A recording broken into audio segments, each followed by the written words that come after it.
예준아 거부당한 거야. 자, 우리 오늘 마태복음 5장 27절부터 말씀 함께 나누려고 합니다. 5장 말씀 우리가 잘 아는 대로 산상수훈 말씀이죠. 주님께서 맨 앞부분에 팔복에 대해서 말씀하시고 그 이후에 세부적으로 구체적인 율법 사항들에 대해서 설명하시고 말씀하시는 내용이 이어집니다. 중간에 기준 두 가지를 말씀하셨죠. 첫 번째 기준은 세상 사람들과 다르게 사는 대조적인 삶을 살라. 그러니까 빛과 소금으로 살라 말씀하셨고요. 두 번째는 구약 때 이미 은혜 받아서 하나님께 율법 들었던 유대인들, 서기관 바리새인들보다는 더 나은 삶을 살라 그렇게 말씀하셨어요. 그러니까 세상과는 대조적인, 그리고 이미 은혜 받았던 사람들보다는 더 나은 삶을 살라 이렇게 말씀하셨고, 이와 관련해서 구체적인 내용들을 쭉 선포하시는데 첫 번째가 지난주에 보았던 내용이죠. 살인하지 말라. 그 내용이었고요. 오늘 우리가 보려고 하는 부분은 두 번째, 간음과 관련된 내용, 세 번째, 맹세와 관련된 내용입니다. 지난주에 보았던 내용과 예수님께서 동일한 패턴으로 말씀을 하세요. 처음에는 구약의 율법이 무엇라고 명령했는지를 설명하시고, 그 뒤에는 예수님께서는 무엇라고 말씀하시는지에 대해서 말씀하시고, 마지막에는 혹시 죄를 범했을 때 어떻게 회개해야 하는지에 대한 내용을 말씀을 하십니다. 똑같은 패턴이어서 제가 오늘은 간음과 관련되어 있는 27절부터 32절까지 말씀만 보고 그 뒤에 나오는 맹세와 관련된 내용은 오늘 본문을 읽기는 했지만 설교 시간에 다루지는 않으려고 생각하고 있습니다.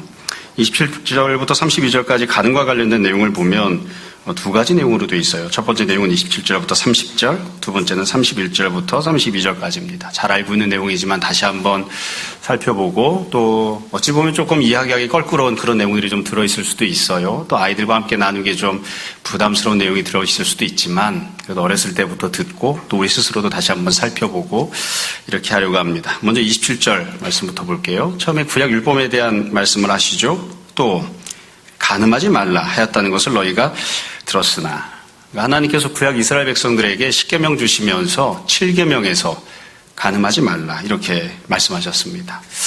한참 전에 동료 교육자들과 그런 이야기를 나눈 적이 있었어요. 도대체 어디부터가 간음인가? 구약 율법에서 이야기하는 간음은 이건 실제로 성행위를 했을 때 그걸 간음이라고 합니다. 그 이전의 모든 것들은 간음이 아니에요. 율법에서는 그렇게 규정합니다. 그래서 교육자들끼리 모여서 이야기하면서 그러면 실제로 성행위를 하지 않으면 다른 모든 것들은 간음이 아닌가, 어떤가. 그래서 어디부터 간음이냐. 그래서 우리가 막 진한 스킨십을 하면 그것도 간음인가. 입맞춤을 하면 그것도 간음인가. 포옹을 하면 그것도 간음인가. 그러다가 40 다 돼서 결혼 아직 그때까지 안 하고 계셨던 총각이었던 목사님이 그러시더라고요. 손 잡으면 간음입니다. 막 이래서 목사님 그 생각을 버려야 장가갑니다. 우리가 그랬었는데, 구약에서 이야기하고 있는 내용은 간단해요. 실제로 성행위를 하는 겁니다. 그것 이외에는 간음으로 규정하지 않았어요. 그리고 그렇게 간음을 했을 때 주어지는 형벌도 딱 한 가지입니다. 죽이는 겁니다. 그것 말고는 다른 형벌이 없습니다. 또 이 형벌을 피해갈 다른 방법도 없습니다. 구약을 보면 특별히 레위기 같은 곳에서 간음에 대해서 상세하게 설명을 하거든요. 레위기 18장을 보면 간음을 몇 가지로 나누어서 쭉 설명을 합니다. 첫 번째로 근친 간에 간음을 해서는 안 된다. 그래서 성관계를 가져서는 안 되는 근친의 종류들을 쭉 설명하는 게 상세하게 나와요. 그러니까 고대 사회에서는 아무래도 집단이 이루어서 살고 시족 사회를 형성하고 또 친척들이 모여 살고 그러다 보니까 근친들과 접촉할 기회들이 훨씬 더 지금보다 많았을 것이고요. 그래서 이런 문제들이 많이 있었던 것 같습니다. 그래서 근친 간에 간음해서는 안 된다. 이게 첫 번째로 나오고, 두 번째는 내가 결혼해서 정상적으로 성생활을 할 수 있어도 아내가 생리를 하고 있을 동안에는 부부관계를 가지면 안 된다. 그런 규정이 두 번째로 나옵니다. 그러니까 부부간의 부부관계를 갖는 건 정상적인 일이죠. 그렇지만 그래도 금지가 되어 있는 기간들, 상황들이 있었던 거예요. 세 번째는 근친도 아니고 아내도 아닌 다른 여자들과 성행위를 하는 것은 옳지 않다. 이게 죄악이다. 이렇게 되어 있고요. 그리고 동성애를 하는 것, 그것도 죄악이다. 그리고 수간, 짐승과 동물과 더불어서 성행위를 하는 것도 옳지 않다. 그것도 죄악이다. 이렇게 명령이 쭉 나옵니다. 그래서 이 간음의 내용들에 대해서 상당히 상세하게 쭉 설명을 한 거예요. 레위기 같은 경우에는 왜 이 성생활을 온전하게 해야 하는지 규정을 설명을 했던 이유가 아주 간단합니다. 죄를 범하면 하나님 앞에 나아가서 예배를 드릴 수가 없었습니다. 그러니까 그 앞부분에 보면 피부병이 있거나 출산을 했거나 납병이 있거나 유출병이 있거나 이렇게 무언가 몸 밖으로 나오는 것이 있어서 나 자신이 불결하고 주변에 있는 사람들을 불결하게 만들 수 있는 상황이 되면 성막에 나옵니다. 정결하지 못하니까, 불결하니까 하나님 앞에 예배드릴 수 없다. 마찬가지예요. 일상의 삶에 있어서도 죄를 짓거나 불결하면, 특별히 성적인 부분에 있어서 죄를 졌을 경우에는 하나님 앞에 나오지 못하는 겁니다. 물론 속이고 나올 수도 있습니다. 그러나 속이고 나와도 하나님 앞에 예배를 드려도, 제사를 드려도 하나님이 그 제사를 받지 않습니다. 그러니까 하나님 앞에 어떤 사람이 나아가서 제사 드리고 예배 드릴 수 있는가, 정결한가 불결한가, 거룩한가 그렇지 못한가를 설명하면서 이 내용들이 쭉 주어졌던 거예요. 레위기 20장을 보면 간음을 행한 사람들을 어떻게 처리하고 어떻게 심판하는지 내용이 나옵니다. 크게 두 가지 내용이 나오는데,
싶은 거 죄가 아닙니다. 성적인 욕구 죄가 아닙니다. 하나님이 주신 것이니까 다 아름다운 것들입니다. 그러나 그것을 충족할 때에 어떻게 충족해야 하는지에 대해서는 하나님이 정하신 법이 있어서 그 법에 합당하게 사용해야 되는 거예요. 이게 뭐 항상 맞는 그런 경우는 아니라고 할 수도 있지만, 가끔 이제 요즘은 이 동성애와 관련된 내용들이 굉장히 많이 이야기가 되죠. 제가 어려서 성장할 때는 동성애에 대한 이야기를 듣지도 못했고, 뭐 주변에 보지도 못했고, 뭐 그랬었습니다. 근데 요즘은 그런 얘기들이 참 많잖아요. 근데 동성애를 주장하시는 분들, 혹은 그것이 괜찮다 이렇게 이야기하는 분들이 제일 많이 사용하는 논거가 뭐냐면, 선천적으로 그렇게 태어났다는 거예요. 선천적으로. 본능적으로 그렇게 태어났다는 거예요. 근데 저는 모르겠습니다. 다른 분들 어떻게 생각하는지 모르겠는데, 저는 선천적으로 그렇게 태어났다고 생각하지 않습니다. 그리고 설령 선천적으로 그런 욕구를 갖고 태어났다 할지라도 성경은 선천적이고 본능적인 모든 것들을 합당하다고 인정하지 않습니다. 내가 원래 그렇게 태어났어도 하나님이 금하신 것은 해서는 안 되는 겁니다. 그게 가능과 관련된 가장 기본적인 거예요. 나한테 그 욕구를 주신 분이 하나님 아니십니까? 그렇죠. 그러나 그 욕구의 첫 출발점은 하나님이지만 그것을 악한 음욕으로 품고 악하게 행동하는 거, 악하게 그 욕구를 풀어내는 거, 그걸 하나님이 금지하신 거예요. 그래서 갖고 있는 모든 욕심들, 생각들, 바램들, 그리고 내가 태어나면서도 갖고 있었던 모든 것들을 내가 그냥 내 마음대로 행동해도 된다. 그렇게 생각해서는 결코 안 됩니다. 자, 일단 간음하지 말라는 율법을 예수님 말씀하신 이후에 주님은 뭐라고 말씀하셨는가? 진짜 중요한 내용은 28절부터죠. 28절을 보면 이렇게 되어 있습니다. 나는 너희에게 이르노니. 지난주와 똑같습니다. 지난주에도 이렇게 말씀하셨어요.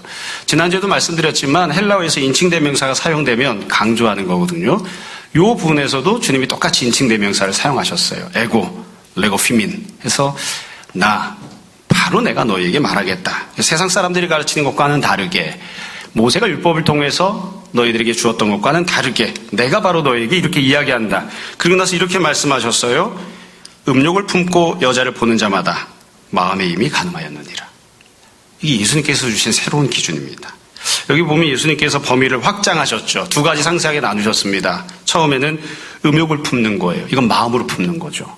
그리고 그 음욕을 품은 채 여자를 보면, 눈으로 보는 거죠. 그러면 이미 마음에 간음을 했다. 이렇게 규정하셨어요. 그러니까 음욕을 품고 여자를 보면 실제로 성행위를 하지 않았어도 이미 마음에 간음죄를 저지른 것이다. 이렇게 말씀하신 거죠. 이건 살인과 똑같습니다. 지난주에 보았던 내용과 똑같아요. 율법은 최종적으로 행동하는 결과에 대해서만 규정하고 설명합니다. 최종적으로 내가 그 사람을 죽였느냐 안 죽였느냐 이게 중요하죠. 아무리 죽이고 싶은 살인하는 마음을 갖고 있어도 그 사람을 실제로 죽이지 않으면 살인죄가 아니에요. 율법에서는 내가 아무리 간음하려고 하는 마음을 갖고 있어도 실제로 딸은 금지되어 있던 어떤 대상과 성행위를 하지 않으면 그건 죄가 아니에요. 그건 율법이 그렇게 이야기하는 거죠. 근데 예수님은 그렇게 하지 않으세요. 그렇게 말씀하지 않으세요.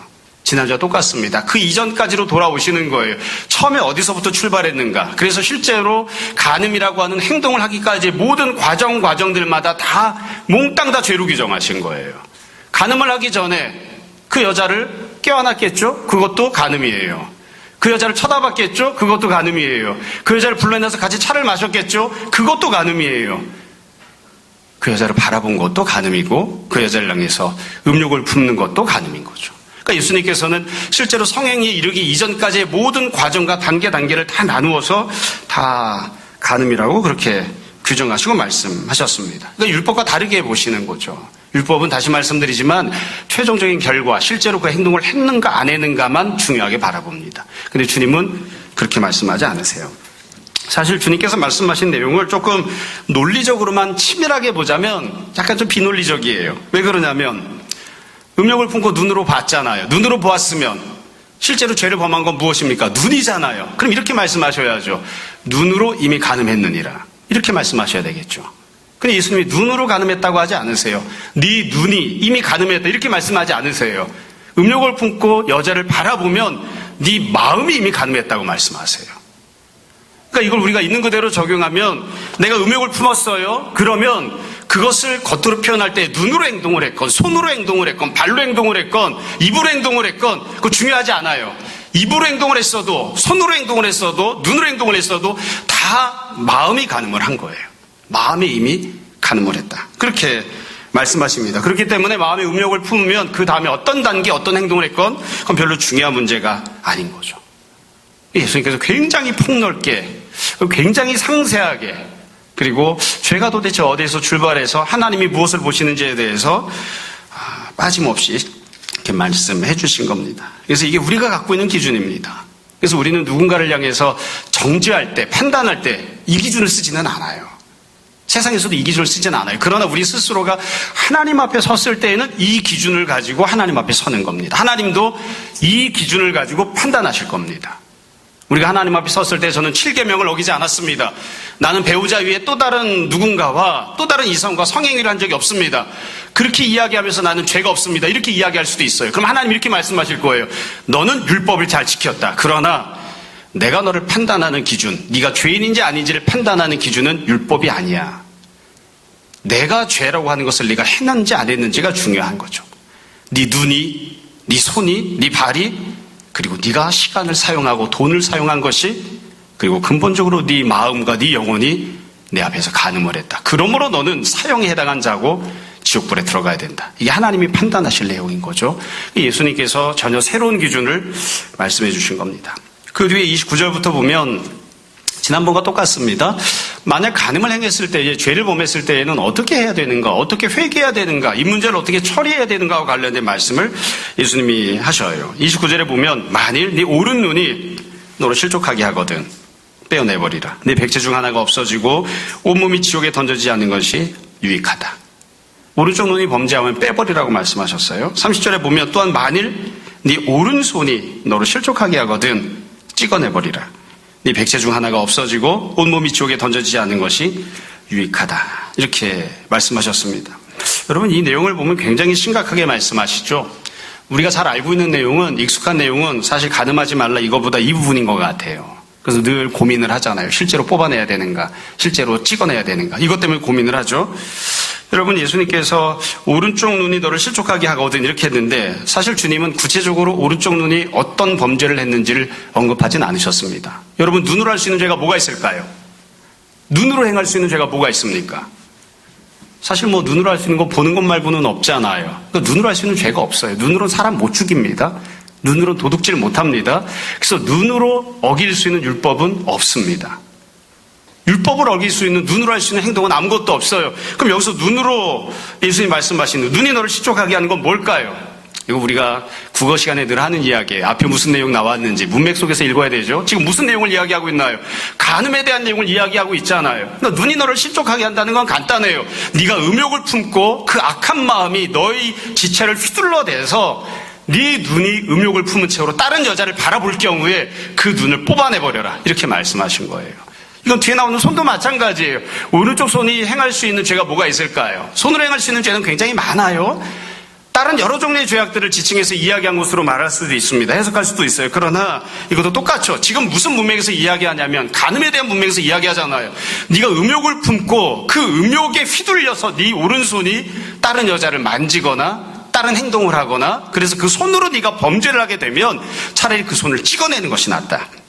그렇게 말씀하시는 거죠. 이건 뭐 사실 지금은 제가 문맥을 이야기했지만 간음과 관련돼서만 적용되는 게 아니라 다른 부분에 있어서도 마찬가지일 거예요. 만약에 눈이, 손이 범죄하고 우리를 실족하게 만들면 어떤 종류의 죄악에 대해서건 눈을 뽑아내고 손을 찍어내는 그것이 낫다. 그게 우리가 또한 회개하는 그런 모습이기도 합니다. 여기서 중요한 질문을 우리가 늘 던지죠. 그럼 실제로 찍어내는 것인가? 실제로 뽑아내야 되는가? 여러분 설교할 때마다 늘 그렇지만 우리 눈을 한번 만져보시고 손을 한번 만져보세요. 붙어있는 게 얼마나 감사합니까? 만약 이 말씀 그대로 했으면 우리 다 뽑아내고 찍어냈어야 될 텐데 참 이게 설교 시간에 어찌 보면 참 부적절한 이야기일 수도 있는데 참 저는 결혼할 때까지 순결을 지키고 있다 결혼했습니다. 그리고 결혼한 이후에도 부정한 행동을 한 적이 없습니다. 그건 제가 자신 있게 말씀드릴 수 있습니다. 뭐 하나님의 이름을 두고 맹세하고 이건 죄이기 때문에 얘기를 못하는 것뿐이지 실제로 그렇게 그분에 있을 만큼 부끄럽지 않게 살았습니다. 그렇지만 아마 여러분도 마찬가지일 거예요. 저도 마찬가지입니다. 음욕을 품고 여자를 본 적이 있습니다. 그래서 늘 회개하는 마음으로 살아가곤 합니다. 만약에 예수님 말씀을 이걸 문자 그대로 한다면 제 두 눈은 남아있지 못할 거예요. 제 손도 남아있지 못할 거예요. 그럼 여러분 이거 진짜로 문자 그대로 순종해야 되는가요? 문자 그대로 순종해야 됩니까? 이걸 문자 그대로 순종했던 사람들도 있었습니다. 중세시대 때 수도사들 중에 진짜로 자기 팔을 찍어낸 사람들이 있었습니다. 정말로 그렇게 하라는 것인가? 사실 이건 예수님께서 강조하기 위해서 말씀하신 것 같아요. 왜냐하면 한두 가지 근거를 찾아보면 생각해보면 그렇게 판단할 수 있는 부분들이 있거든요. 이건 어떻게든 눈을 안 뽑아내기 위해서 막 이거 근거를 찾는 겁니다. 여러분 우리가 음욕을 품고 누군가를 쳐다볼 때 오른쪽 눈으로만 보나요? 애꾸 눈으로 다른 여자를 쳐다보시는 분 잘 보려고? 죄를 지을 때 한쪽 손으로만 죄를 짓나요? 아니죠. 여기서 오른쪽 눈이 너를 실족하게 한다고 했는데 그러면 이 말씀을 피해가기 위해서 왼쪽 눈으로 음욕을 품고 여자를 쳐다보면 괜찮은 건가요? 아니잖아요. 사람이 음욕을 품고 누군가를 쳐다볼 땐 두 눈으로 봅니다. 요즘은 두 눈도 모자라서 안경까지 꼈으니까 네 개로 쳐다보잖아요. 두 손을 다 사용해서 두 발을 다 사용해서 죄를 짓는 그런 행동들을 하잖아요. 그래서 사람은 한쪽 눈만 갖고 그렇게 하는 건 아니에요. 뿐만 아니라 지금 사실 예수님께서 원래 말씀하시던 건 뭔가요? 원래 첫 출발점이 무엇입니까? 마음이죠. 음욕을 품는 거예요. 그 음욕을 품은 마음, 집착하는 마음, 욕심을 부리고 있는 마음이 휘둘려서 눈과 손이 사용된 거잖아요. 그럼 근본적인 죄에 대한 책임은 어디에 있죠? 마음에 있죠. 그러니까 원래 예수님이 논리적으로 말씀하시려면 이렇게 말씀하셔야 돼요. 네 마음을 찍어내고 네 마음을 뽑아내고 네 마음이 새로운 마음이 되어야 된다. 이렇게 말씀하셔야 합당하죠. 예수님께서 정말 하시려고 하는 말씀은 네 눈을 뽑아내라, 네 손을 찍어내라. 이거 진짜로 순종하라는 그런 뜻은 아닌 것 같아요. 그만큼 강력하게 말씀하시는 거죠. 현실만 놓고 보면 우리가 그 사실을 실제 상황에서도 얼마든지 알 수 있습니다. 예수님 제자들 중에 12 사도들 중에 음욕을 품고 여자를 바라본 적이 한 번도 없는 사람이 있었을까요? 제가 그분들을 너무 폄하하는 것일지 모르지만 안 그랬을 것 같아요. 그리고 나중에 예수님 사역하시다 보면 간음했던 사람들이 주님을 찾아오는 경우들이 있습니다. 그때도 주님께서 그들의 눈을 뽑아버리거나 그들의 손을 찍어내라고 하신 적은 없습니다. 그러니까 실제로 제자들에 대해서 그들이 죄를 범했을 때, 다른 사람이 죄를 범했을 때 이 말씀을 문자 그대로 적용하게끔 그렇게 요구하시거나 강제하신 적은 없었거든요. 그러니까 이런저런 것들을 살펴보면 이게 실제로 이렇게 하라는 것이 아니라 오죽하면 이렇게까지 말씀하셨을까? 이게 이렇게 굉장히 심각한 문제고 이 문제를 해결받기 위해서 네가 회개하는 마음을 가지려면 이렇게 해야 된다라고 지금 주님께서 강력하게 말씀하시는 거죠. 또 여기서 주님께서 이렇게 회개와 관련해 말씀하시는 내용을 보면 이게 구약에서 주어졌던 이 죄에 대한 형벌보다 훨씬 더 큽니다. 지옥불에 들어간다고 말씀하시잖아요. 가늠하면 돌에 맞아 죽는 그런 형벌이 구약시대 때 주어졌지만 지옥불에 들어간다고까지는 안 했거든요. 근데 지금 지옥불에 던져진다 이렇게 말씀하십니다. 지옥불에 던져진다는 건 사람들이 너에 대해서 죄가 없다고 이야기해도 하나님께서 너를 반드시 영원히 심판하신다는 선포죠. 굉장히 무겁게 여기는 거예요. 무겁게 여겨야 됩니다. 자, 가늠과 관련된 두 번째 부분을 살펴볼게요. 31절, 32절입니다. 31절과 32절은 가늠이라고 하는 동일한 주제를 조금 다른 측면에서 주님이 말씀하시는 내용을 담고 있습니다. 그러니까 사실은 27절부터 32절이 한 묶음이에요. 31절을 볼게요. 또 일러스되 구약 율법에서 선포한 내용입니다. 누구든지 아내를 버리려거든 이혼 증서를 줄 것이라 하였으나 이혼 증서를 주는 것과 관련된 내용을 이야기합니다. 이혼 증서에 대한 내용이에요. 이건 뭐 대부분 아시겠지만 모르는 분들을 위해서 다시 한번 설명을 할게요. 구약 율법은 어떻게 이야기했냐면 어떤 남자가 결혼을 해서 살고 있어요. 합법적으로 살고 있었습니다. 그랬는데 자기 부인이 싫은 거예요. 여러 가지 이유가 있겠죠. 권태기가 와서 아니면 부인이 못생겨서 부인이 나한테 함부로 해서 밥을 안 해줘서 여하튼 이유가 무엇이 되었든 부인이 싫은 거예요. 그러면 어떻게 하면 되느냐? 버리면 됩니다. 근데 그냥 버리면 고대사회는 오늘날은 좀 많이 줄어들었지만 고대사회에서는 여성들이 혼자 밥벌어 먹고 살고 생계를 유지하기가 정말 힘들었죠. 그러니까 하나님께서 배려를 해주신 거예요. 버림받은 여자, 혼자 살아야 되는 여자가 밖에 나가서 몸 파는 여자로 살지 않고 합당하게 다른 남자를 만나 결혼해서 생계를 꾸려나갈 수 있게끔. 그래서 네가 남자를 향해서 네 부인을 버릴 경우에는 이혼 증서를 써서 줘라. 그럼 이혼 증서를 갖고 있는 여자는 다른 사람을 만나서 결혼할 수 있다. 이렇게 규정을 해주신 거예요. 지금 생각해보면 이건 굉장히 그 당시에는 여성을 배려한 것이었지만 지금 기준으로 놓고 보면 말도 안 되는 거죠. 이거는 오늘날 우리가 생각하는 그런 양자 간의 합의에 의한 이혼이 아닙니다.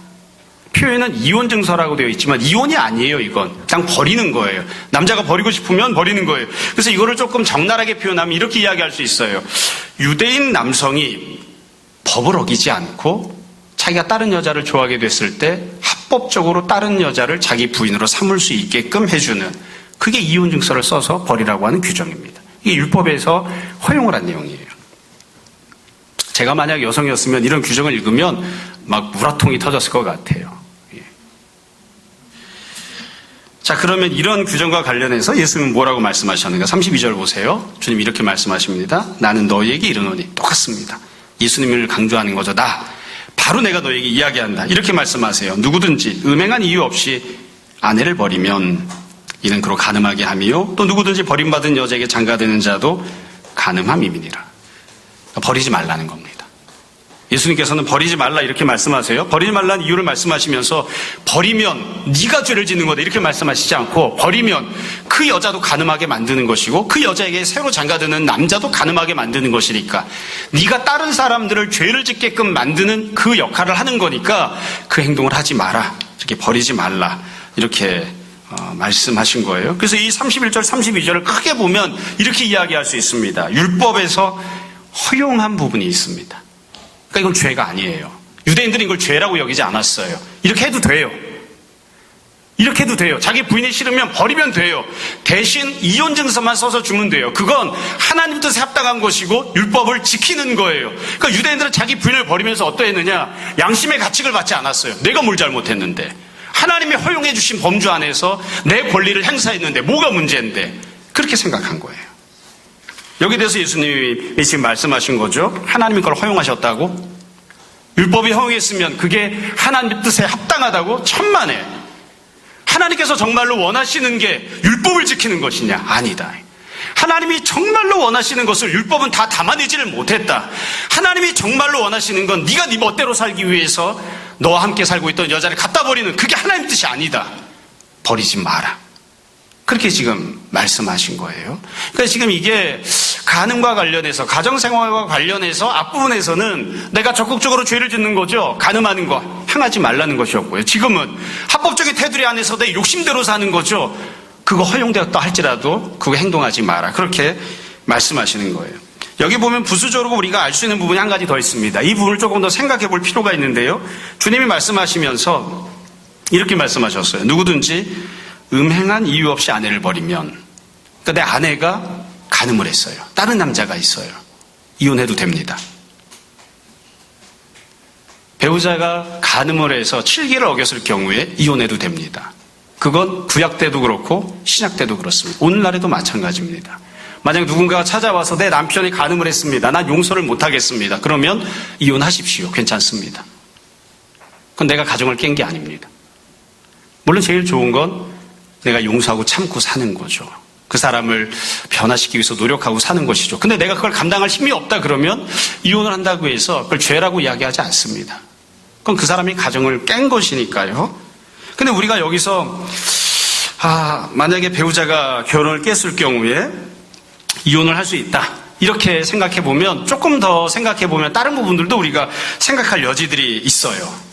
여러분, 성경에서 혼인이 언제 깨지는가 이것을 규정한 부분이 있는가? 없습니다. 율법에도 보면 배우자가 간음을 하면 그러면 혼인이 깨진다, 결혼이 깨진다 이런 규정이나 설명은 없습니다.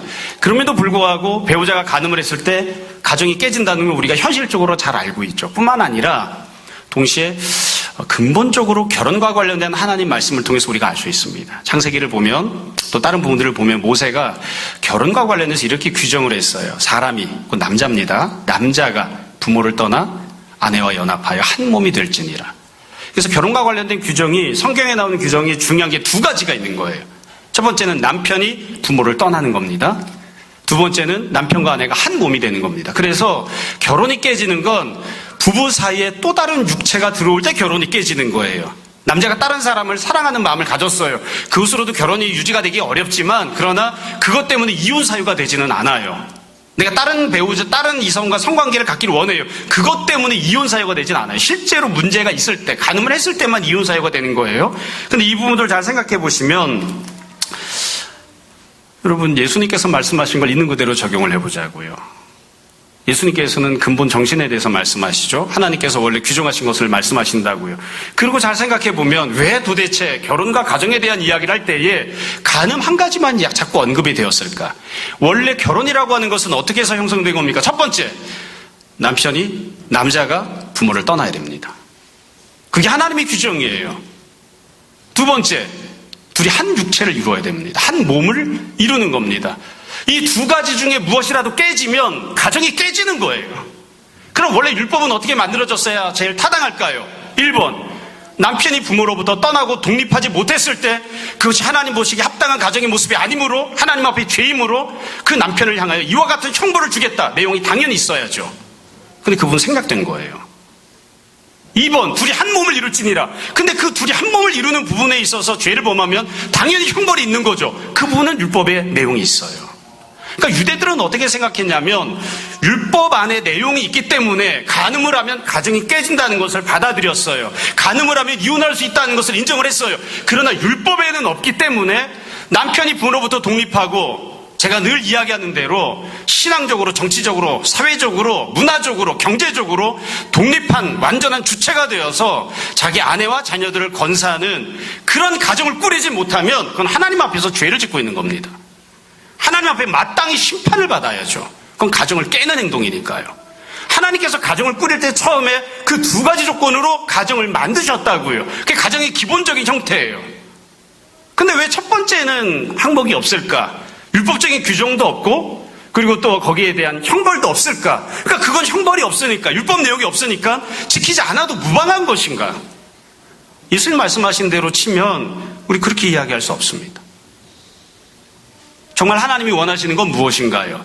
간음하지 않는 것, 당연히 간음을 안 해야죠. 하나님이 정말 원하시는 건 가정이 가정답게 세워지는 겁니다. 가정은 두 가지 조건이 충족되어야 된단 말이에요. 율법이 한 가지만 이야기하고 있다고 해서 율법이 이야기하지 않고 있는 가정의 중요한 또 다른 한 축의 본질적인 내용에 대해서는 어겨도 되고 그만이고 내 하고 싶은 대로 해도 되는 것인가? 마치 이거는 앞부분에서 이혼 증서를 써서 주고 내가 하고 싶은 대로 내 아내를 버려버려도 좋다고 했던 그거 비슷한 그런 양상인 거죠. 자, 오늘 말씀을 정리하려고 합니다. 뒤 맹세 부분은 처음에 말씀드렸던 것처럼 오늘은 말씀을 나누지 않겠습니다. 여러분들이 가정에서 또 혼자 한 번씩 동일한 패턴의 방식으로 말씀을 해석해 보시고 또 묵상해 보시면 좋겠습니다. 말씀 오늘 내용을 정리를 할게요. 간음하지 말라는 것과 관련된 내용입니다. 지난주에도 말씀드렸고 그 이전에도 말씀드렸지만 율법은 참 귀한 은혜죠. 하나님의 뜻을 우리가 알 수 있는 나름대로 중요한 기준을, 원칙을 우리에게 제시해 주니까요. 율법이 없었다면 우리가 무엇이 죄인지를 알 수 없는 그런 모습이었을 거예요. 그러나 우리가 잘 알고 고백하는 것처럼 하나님이 말씀하신 10계명을 다 지켜도, 특별히 가정과 관련되어 있는 간음하지 말라는 계명을 다 지켜도 가정은 행복한 가정이 되지 않습니다. 간음하지 말라는 계명을 남편과 아내가 지키면 그건 뭐 기본이죠. 그러면 가정이 행복한가요? 그 계명을 지키면, 그 율법을 지키면 행복한 가정이 되고 하나님이 원하시는 천국 같은 가정을 이룰 수 있나요? 우리 다 경험을 통해서 압니다. 그렇지 못합니다. 율법을 지켜도 그것이 우리에게 온전한 행복을 가져다 주지 못합니다. 왜 그럴까요? 하나님이 정말 원하시는 모습대로 순종해야 하나님이 원하시고 기뻐하시는 가정이 이루어지고 하나님이 우리에게 원하시는 아름다운 삶을 살 수 있는 겁니다. 근데 하나님이 정말로 원하시는 것, 하나님이 정말로 원하시는 것은 도대체 무엇인가? 그건 세상 사람처럼 사는 것이 아니고 유대인들처럼 사는 것이 아니고 율법을 기준 삼아서 율법이 규정하고 명령한 대로 사는 것이 아니고 하나님이 정말로 원하시는 마음의 음욕을 품지 않고 마음으로부터 시작되어서 나오는 모든 단계 과정마다의 모든 죄악도 행하지 않고 하나님 뜻대로 온전히 순종하고 살아가는, 그게 하나님이 원하시는 거거든요. 그게 이루어져야 가정이 행복합니다. 우리가 다 알고 있지만 차마 입 밖으로 말하기 어려워하는 부분들이에요. 요구받을까봐. 하나님이 정말로 원하시는 것은 아담과 하와를 처음 만드셨을 때를 생각해 보세요. 아담과 하와가 왜 하나님 앞에서 심판을 받게 되었죠? 왜 가정이 깨졌죠? 서로 믿지 못하게 되었을까? 왜 미워하게 되었을까요? 아담이 바람을 펴서 그렇습니까? 하와가 바람을 폈나요? 아닙니다. 아담과 하와라고 하는 첫 가정이 깨지고 문제가 생긴 것은 간음 때문이 아니에요. 간음 때문에 가정이 깨졌던 게 아니에요. 하나님이 그들에게 원하셨던 모습이 있는데 하나님의 말씀대로 순종하고 살지 않는 남편, 하나님 말씀대로 순종하고 살지 않는 아내, 난 이걸 꼭 하고 싶어라고 하는 하나님의 뜻과 상관없이 자기 욕심을 부리고 살아가는 그런 아내가 있었기 때문에, 그런 남편이 있었기 때문에 가정이 깨진 겁니다. 간음 때문이 아니에요. 그러니까 잘 알 수 있어요. 우리가 어떻게 무엇을 기준으로 삼고 살아야 되는가? 율법을 지키는 게 기준이 아닙니다. 하나님이 정말로 원하시는 대로 남편과 아내가 순종하고 살아갈 때, 하나님께서 남편과 아내를 맡으시면서 돕는 배필이 되라고 말씀하셨잖아요. 근데 율법에서는 돕는 배필이 되지 않으면 그것이 죄악이니까 이런 형벌을 받는다, 이런 규정이 없어요. 그러니까 우리가 그냥 율법에 규정이 없다고 해서 돕는 배필을 살지 않아도 되는 것처럼 그냥 그렇게 생각하고 살곤 해요. 그렇게 하면 절대로 행복한 가정을 이룰 수 없죠. 하나님께서 원하시는 대로, 정말 하나님이 기뻐하시는 그 마음이 흡족해 하시는 그 모습대로 순종하고 살아야 됩니다. 현실을 좀 이야기를 할게요. 사실 이 간음하지 말라는 규정은 현실 속에서 참 많은 충돌과 문제를 일으키곤 합니다. 이게 참 어려운 것 같아요. 뭐 여러분들도 마찬가지고요. 저도 마찬가지인데, 제가 늘 입버릇처럼 이야기할 때 우리 민족이 복음 없이 5,000년 살아왔거든요. 단군이 나를 세웠는지 어쨌는지 알 수 없지만, 그러나 그냥 흔히 이야기하는 대로 치자면 반만년 역사를 갖고 있잖아요. 반만년 동안 뭐 했나요? 하나님 없이 제멋대로 살았죠. 우상 숭배하고 음란하게 살았던 것이 우리나라 5,000년 역사입니다. 그게 우리나라 역사입니다.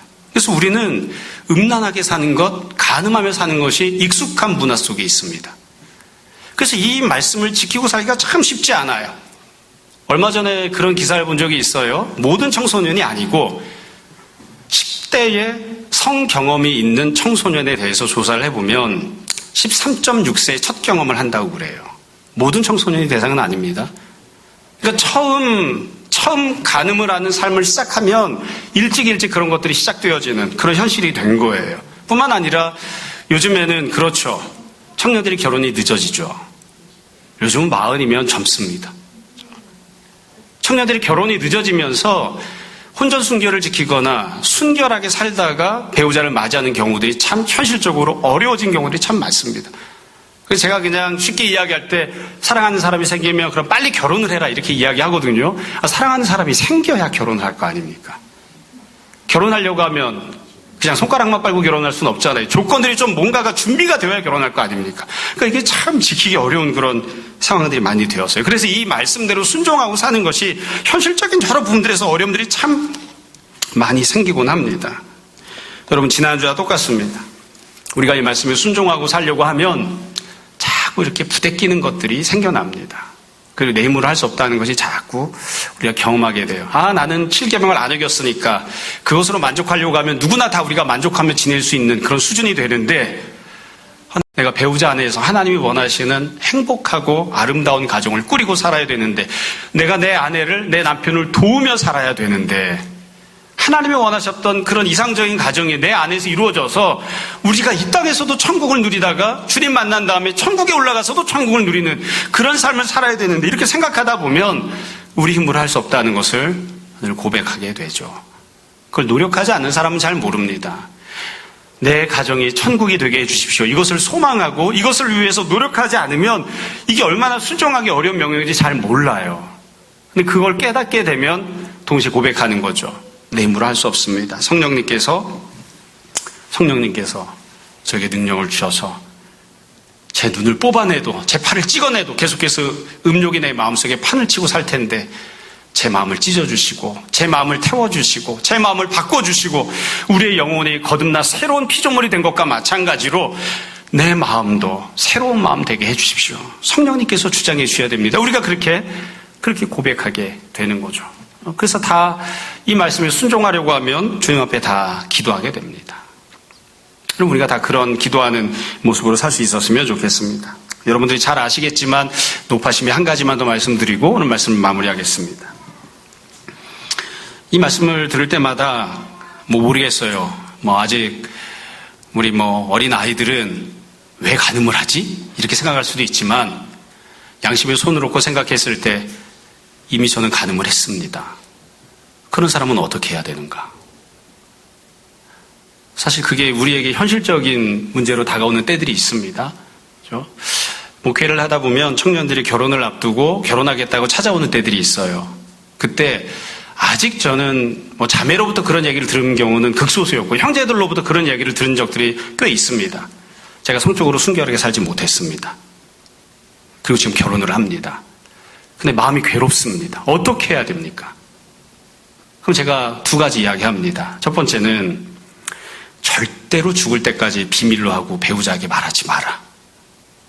그게 배우자를 향한 배려다. 두 번째는 죽을 때까지 앞으로는 평생 간음을 행하지 마라. 아내가 아닌 다른 누구의 손도 잡지 마라. 속죄하면서 살아라. 근데 여러분, 우리가 이미 간음을 행한 자들 어떻게 해야 되는가?